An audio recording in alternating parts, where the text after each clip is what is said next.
En mi pueblo, las leyendas son más que simples historias, son la esencia de nuestra identidad y a veces la fuente de nuestros miedos.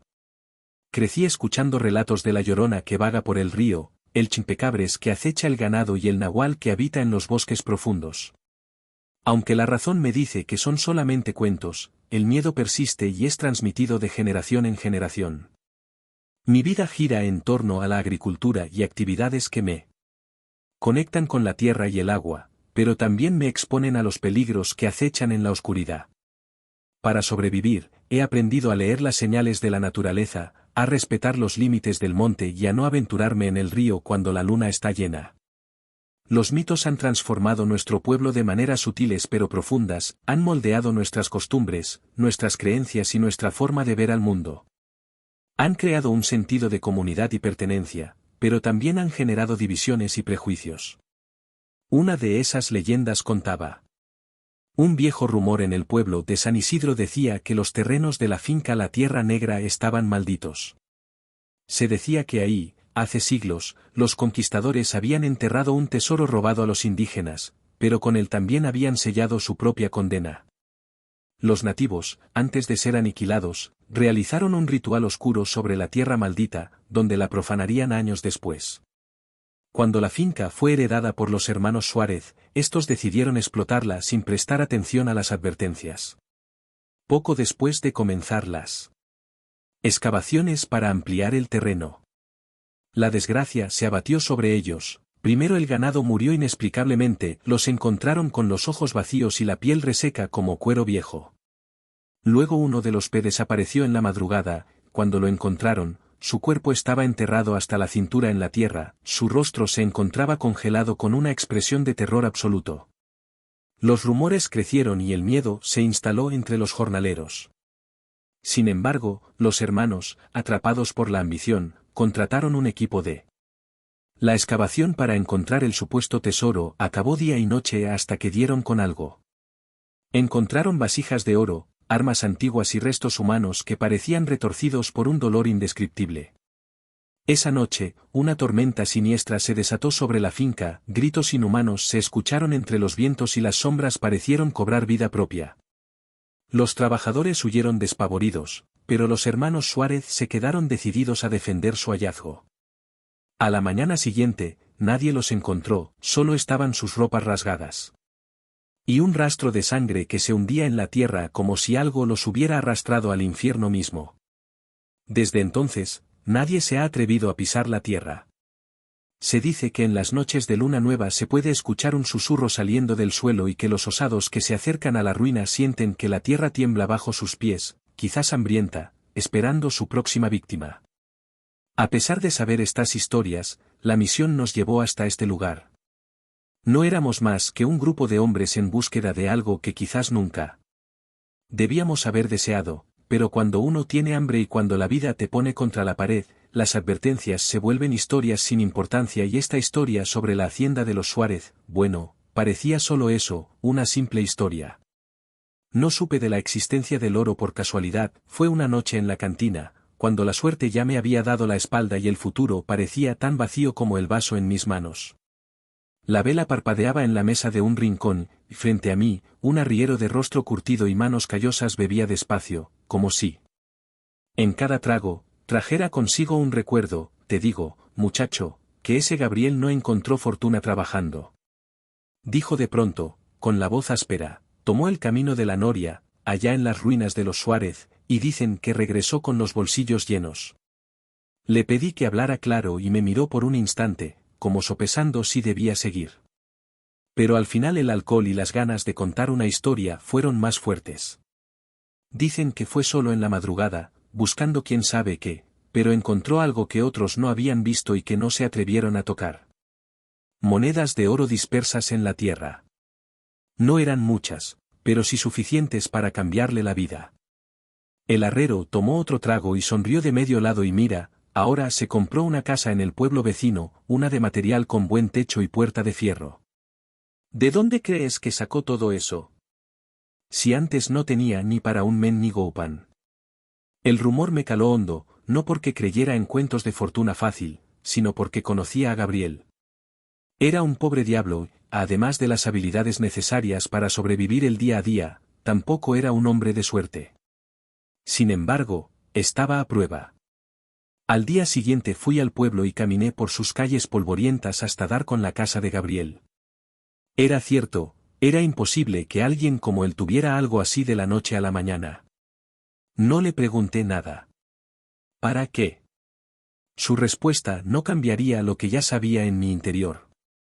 El oro estaba ahí, esperando a quien tuviera el coraje suficiente para buscarlo, pero no iría solo, no era tan tonto. Aquellas tierras tenían fama de estar malditas, así que hablé con los pocos hombres en los que confiaba, gente dura con necesidad y hambre en los ojos. Cuando les conté lo que sabía, al principio dudaron, pero la miseria era un gran motivador. Y así fue como tomamos la decisión. Nos adentramos en la Tierra Negra en busca del oro de los españoles. Los primeros días en aquellas tierras fueron duros, cerros, caminos traicioneros y un silencio que solo rompían el viento y el crujir de nuestras propias pisadas.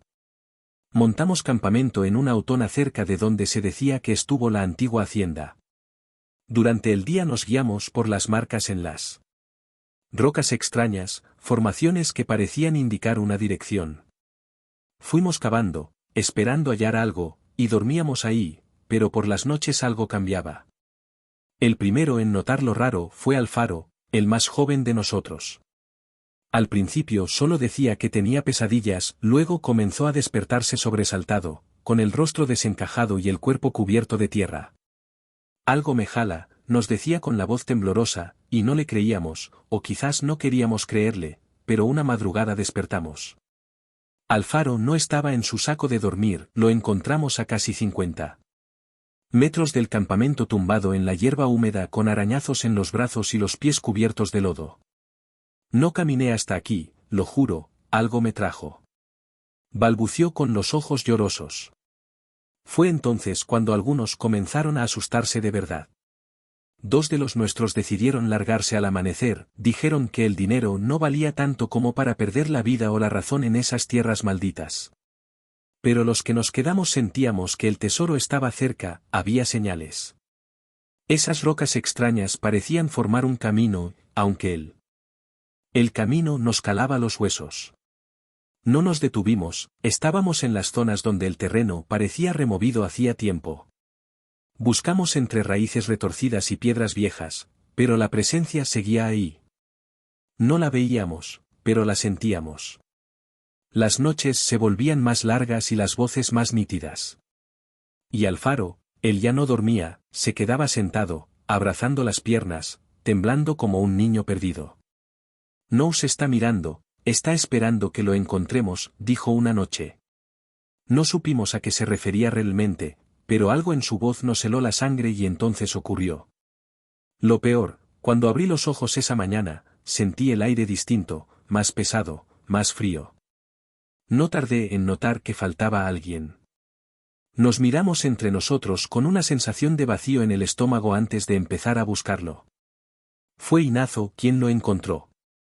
Dios santo, nos acercamos corriendo y ahí estaba, el faro semienterrado en la tierra negra, como si la misma maldición lo hubiera tragado hasta la cintura.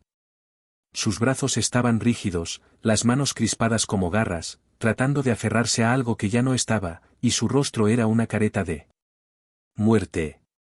Sus ojos estaban abiertos de par en par, cristalizados por el terror, la boca deformada en un grito silencioso. Parecía que había visto algo que lo mató antes de siquiera tocarlo.